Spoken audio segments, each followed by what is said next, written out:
नमस्कार जय Jagannath mama's kitchen को आपण मन को स्वागत। फ्रेंड्स मु आज नहीं आसी केक रेसिपी जहाँकि आम केवल सुजी रे प्रस्तुत करबा बिना अटा बिना मैदा रे आ बिना अंडा रे मध्य करबा। एही केक मार्केट परी सॉफ्ट रहिबो।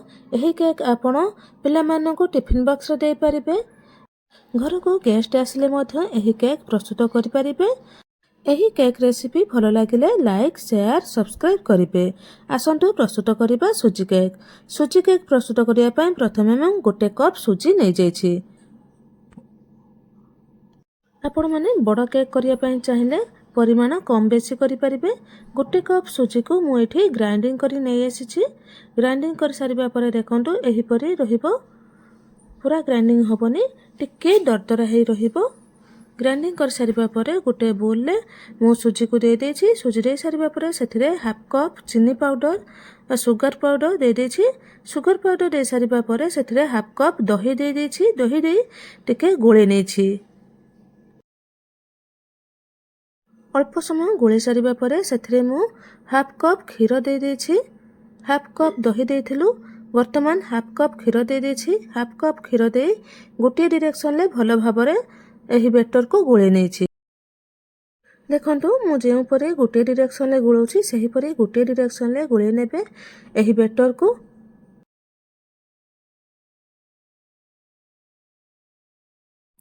बेटर को भलो भाबरे गोळे सारिबा परे देखंतु एठी हमर बेटर स्मूथ हे जायछि। वर्तमान गोटे प्लेट घोड़े रखिनबा 10 मिनिट पय। वर्तमान प्लेट घोड़े रखिबा समय मध्यरे आ किछि काम करनबा। वर्तमान केक रो मोल्ड को ऑयल करनबा। केक रो मोल्ड को ऑयलिंग कर सारिबा परे वर्तमान बटर पेपर गोटे छिड़े नबा बा काटी रखिनबा। जदि बटर पेपर आपण पाखरे नाही आपण प्लेन पेपर रे ऑयल लगे नेबा, से बटर पेपर रो काम देबो। बटर पेपर को सीधा करबा पय मु बटर पेपर को अपोजिट साइड को मुड़ी नेछि। मुड़ी सारिबा परे देखंतु केते बढ़िया सीधा जाय छि। वर्तमान केक मोल्ड रे बटर पेपर को रखिनबा।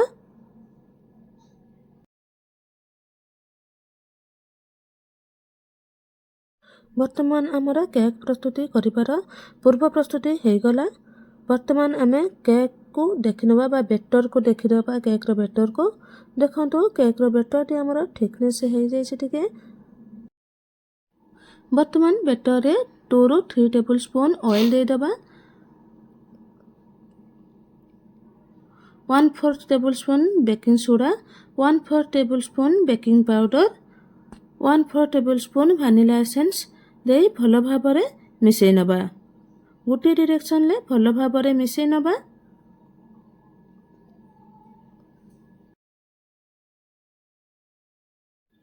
ए सब को भलो भाबरे मिसै सारिबा परे मु सेथिरे टुटी फुटी किछि पके नेछि। आपण चाहिले टुटी फुटी पके परिबे, नहले स्किप कर परिबे। टुटी फुटी पकेबा द्वारा हमर केक रो कलर बढ़िया आसीबो आ टेस्ट मध्य बढ़िया लागि थाए।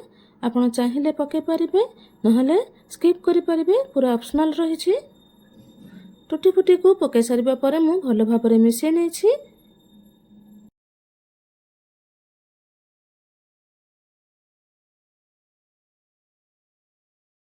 केक रो बेटर को भलो भाबरे मिसै सारिबा परे मु एठी केक मोल्ड रे बेटर को दे देछि। बेटर को दे सारिबा परे ऊपरे आलमंड को मु गार्निशिंग करि नेछि। आपण चाहिले आलमंड गार्निशिंग करि परिबे, काजू गार्निशिंग करि परिबे, किशमिश गार्निशिंग करि परिबे। आपणकर जहा पसंद आपण गार्निशिंग करि परिबे। गार्निशिंग करि सारिबा परे मु एठी गैस रे गोटे कढ़ाई बसे नेछि। कढ़ाई रे किछि लूण दे देछि। लूण दे सेठिरे स्टैंड रखि नेछि। स्टैंड रखि सारी बा परे गैस को जळे नेछि। गैस जळे सारिबा परे गरम हे जाय छि हमर लूण। लूण गरम हे सारिबा परे केक मोल्ड को दे देछि। कढ़ाई को टाइट रखला परिका गोटे लिड घोड़े नेछि। लिड घोड़ेबार 30 मिनिट परे मु एठी केक को चेक कर नेछि। देखंतु मु एठी टूथपिक माध्यम रे केक को चेक करिछि। देखंतु केक हमर भलो भाबरे हे जाय छि। टूथपिक रे जम्मा भी केक लागु नाही। देखंतु 2-3 जगह रे मु टूथपिक पुरे देखिछि। देखंतु केक जमा लागू ना टूथपिक रे आमर केक प्रस्तुत हो जाए। बर्तमान केक मोल्ड को बाहर करी आनिबा। बाहर करी आनी सारिबा परे 10 ରୁ 15 मिनिट रेस्ट छाड़ीदेवा ठंडा हवा पाई। केक एते बढ़िया होता जे झील देखिकी खावाई जिद कले, तेणुक 10 ରୁ 15 मिनिट वेट कर नी। केक को सांगे सांगे मु डिमोल्ड कर नहीं।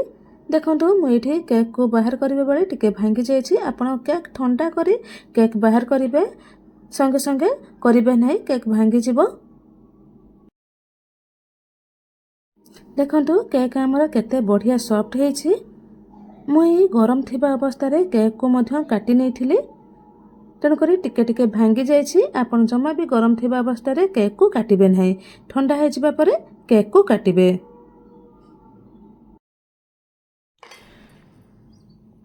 देखो एठी मु सबु केक काटी नहीं। काटी सारिबा परे देखो मु गोटे केक उठे गोटे पीस केक उठे देखौछि किपरि सॉफ्ट है हमर केक टे।